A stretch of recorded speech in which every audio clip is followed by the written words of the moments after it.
Dans Genèse 18:16, nous lisons qu'Abraham marcha avec des hommes, comme Enoch marcha avec Dieu, non pour recevoir quelque faveur de leur part, mais pour avoir simplement la communion avec eux.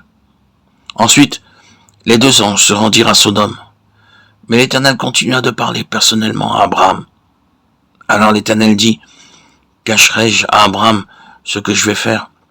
Abraham deviendra certainement une nation grande et puissante, et en lui seront bénies toutes les nations de la terre. Genèse 18:17. L'Éternel disait en quelque sorte, Abraham est mon ami, je le reconnais, et je ne puis rien lui cacher. Je l'ai vu, et je sais combien il prend soin de sa famille. Maintenant je vais lui révéler le secret de mon cœur. Le temps est venu pour moi de juger les gens de Sodome et de Gomorrhe. Abraham se tint devant Dieu tandis que les anges se rendaient à Sodome et à Gomorrhe. Et l'Éternel parla seul à Abraham.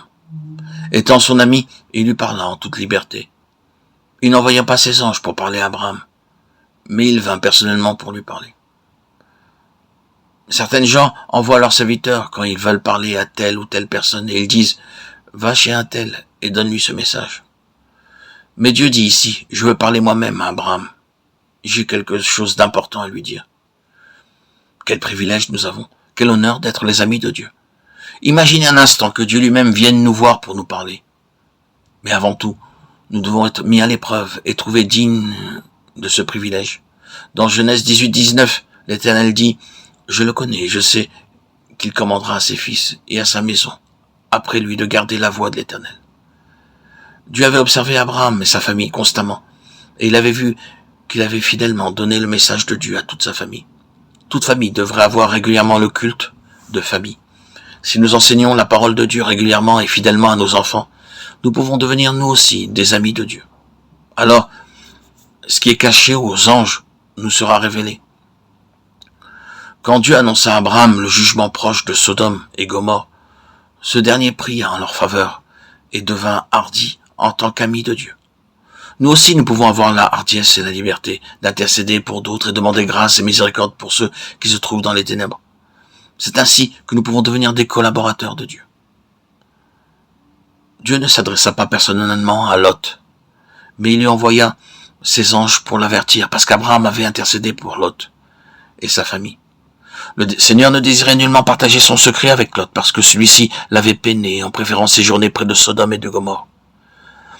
Il était séduit par le pays fertile, et au bout d'un certain temps, il était même devenu ancien de Sodome.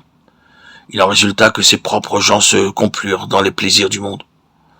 Beaucoup de croyants perdent leur joie et leur bonheur parce qu'ils sont séduits par le monde et ses attraits.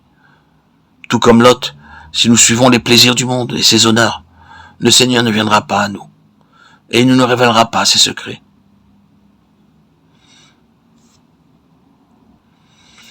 Il existe beaucoup de gens qui sont nés de nouveau et qui connaissent la signification de l'Église de Dieu. Mais ils veulent être anciens quelque part et dédaignent de la sorte la communion des enfants de Dieu. Ils désirent être honorés en tant qu'anciens et les chrétiens de nom sont tous prêts à les accueillir. Ils seront sauvés comme au travers du feu, mais tout ce qu'ils auront fait ressemblera au bois, à la paille et au foin, et sera brûlé. Acceptons l'avertissement de peur que les choses de ce monde nous entraînent loin des desseins de Dieu.